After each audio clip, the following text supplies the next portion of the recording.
Calling a function in Python involves using the function's name followed by parentheses. This action executes the block of code within the function, allowing for code reuse and modularity.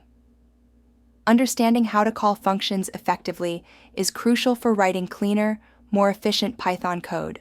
Functions are the building blocks of efficient Python programming. They simplify complex tasks into reusable components, enhancing code efficiency.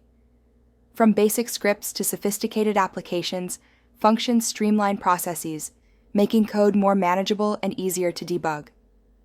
Understanding their role is crucial for writing clean, modular, and maintainable code. A function in Python is a self-contained block of reusable code designed for specific tasks. Defined with the def keyword, it includes a name, parentheses, and a colon.